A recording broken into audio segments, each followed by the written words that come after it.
తెలంగాణలో తొలి విడత పంచాయతీ ఎన్నికల ఫలితాల తర్వాత కొన్ని చోట్ల విచిత్ర పరిస్థితులు నెలకొన్నాయి. కొంతమంది అభ్యర్థులు డబ్బులు పంచి ఓడిపోయామని తీవ్ర ఆవేదన చెందుతున్నారు.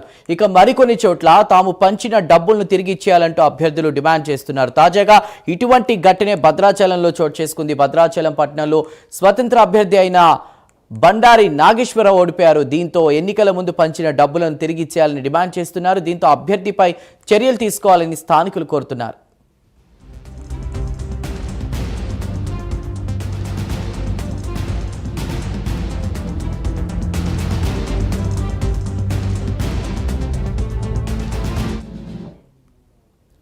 రైట్, భద్రాద్రి కొత్తగూడెం జిల్లా వింత ఘటన చోటు చేసుకుంది ఆ ప్లేస్లో. అంటే ఎన్నికలకు ముందు పంచిన నా డబ్బులు నాకు ఇచ్చేయండి అంటూ కూడా ఎవరైతే పోటీ చేసిన అభ్యర్థి అడిగినటువంటి పరిస్థితి.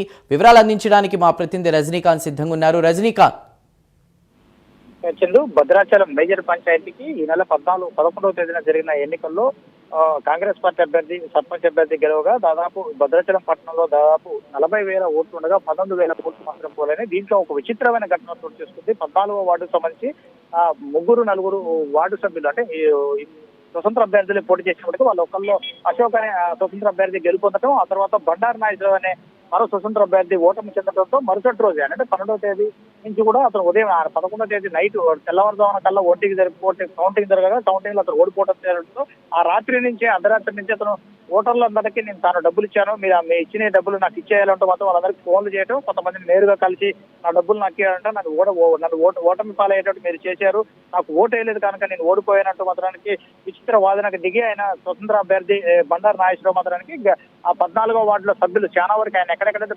ఓటర్లకు డబ్బులు పంపిణీ చేశాడో ఆ పంపిణీ చేసిన సంబంధించిన వారందరినీ కూడా డబ్బులు అడుగుతూ మొత్తానికి విచిత్ర ఘటనకు దారితీసిన ఘటనని. ఈ ఘటనకు సంబంధించింది ఇప్పటికే భద్రాచలం పట్టణంలో కలకలం సృష్టించిందని చెప్పవచ్చు. ఇప్పటికే భద్రాచలం పట్టణం సంబంధించి గ్రామ పంచాయతీ గతంలో అంటే తెలంగాణ ఏర్పడడంతో మొదటిసారి ఇది మున్సిపాలిటీగా కేసీఆర్ చేశారు. ఆ తర్వాత కొన్ని జీవోల కారణంగా కోర్టులో ఇక్కడ ఎన్నికలు జరగదు, అంటే 10 ఏళ్ల పాటు ఇక్కడ ఎన్నికలు జరగదు. మొదటిసారి తెలంగాణ ఏర్పడితే భద్రాచలం పట్టణంలో ఎన్నికలు జరగడం, ఈ ఎన్నికల్లో కాంగ్రెస్ పార్టీ అనూహ్య పరిణామాల మధ్య ఎన్నికగా సర్పంచ్ అభ్యర్థి గెలవడం, చాలా చోట్ల మాత్రం స్వతంత్ర అభ్యర్థులు పోటీ చేయడం, ఈ స్వతంత్ర అభ్యర్థులు కూడా చాలా చోట్ల ఓటమి పాలారు. 14వ వార్డు సంబంధించి స్వతంత్ర అభ్యర్థి అశోక్ అతను కూడా స్వతంత్ర అభ్యర్థి గెలిపోతడం, అతనితో పాటు మరో స్వతంత్ర అభ్యర్థి బండారు నాగేశ్వరరావు ఓటమి పాల్గొవడంతో తాను పంచిన డబ్బులను వెనక్కి ఇవ్వాలంటే మాత్రానికి ఓటర్లందరినీ కూడా ఫోన్ల ద్వారా అభ్యర్థించడం, ఆ ఫోన్ లో అభ్యర్థించిన తర్వాత కొంతమంది మీద దురుసుగా ప్రవర్తించడం, ఓట్ల డబ్బులు ఇవ్వకపోతే నా పాపం తలుగుద్ది, లేదంటే మీరు నా పాపానికి నా డబ్బులు తీసుకునేది ఎవరు బాగుపడరంటూ మాత్రం విచిత్ర పేలాపనలు పేలుతుంటంతో మాత్రానికి వాళ్ళంతా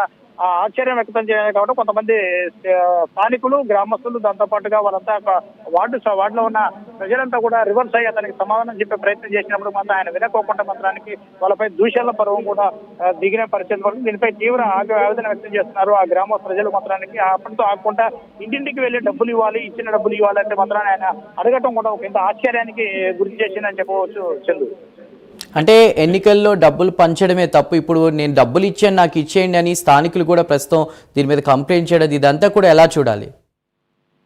చందు, ఈ ఘటనకు సంబంధించి ఇప్పటికే స్థానికులు కూడా కొంత ఆగ్రహం వ్యక్తం చేయడం కాకుండా మేము అవసరమైతే ఉన్నతాధికారులకు ఎన్నికల కమిషన్ కూడా ఫిర్యాదు చేస్తామంటూ మాత్రం చెప్పిన పరిస్థితి కనపడుతుంది. దాంతో పాటు అతను ఎవరికైతే డబ్బులు పంపిణీ చేశాడో వాస్తవంగా ఎన్నికల్లో ప్రజాస్వామ్యయుతంగా ఓటర్లని తమ వైపు తిప్పుకునే ప్రయత్నం చేయాలి, హామీలు గుప్పించాలి, కానీ ఓటర్లకు డబ్బులు ఎరచూపటం అనేది నేర చరిత్ర కిందకు వస్తుంది. కానీ అయినప్పటికీ మాత్రం స్వతంత్ర అభ్యర్థి ఈ బండారు నాగేశ్వరరావు డబ్బులు పంచడమే కాకుండా ఓడిపోయిన తర్వాత తన ఓటమి చెందిన తర్వాత తన డబ్బులు తనకి ఇవ్వాలంటూ వాళ్ళని తిట్టడం, ఓటర్లను తిట్టడంతో పాటు ఫోన్లలో వేధించడం కూడా కొంత ఇబ్బందులకు గురి అయిన పరిస్థితి ఉంది. వీరందరూ కూడా మరొకసారి ఆయన ఫోన్ లో కొంతమందిని నేరుగా డబ్బులు అడగటం, మరోపక్క కొంతమంది ఇళ్లకు కూడా వెళ్ళి నాకు మీరు ఓటు వేయలేదు, నేను ఓడిపోయాను, మీ వల్లనే ఓటమి చెందాను, మీకు ఇచ్చిన డబ్బులు నాకు ఇచ్చేయాలంటూ మాత్రం వాళ్ళని డిమాండ్ చేయడం మాత్రం ఒక ఇంత ఆశ్చర్యానికి గురి చేసింది. ఆయనపై కూడా కొంతమంది ఫిర్యాదు కూడా చేసిన పరిస్థితి కనబడుతుంది. Chandu, right Rajinikanth, thank you.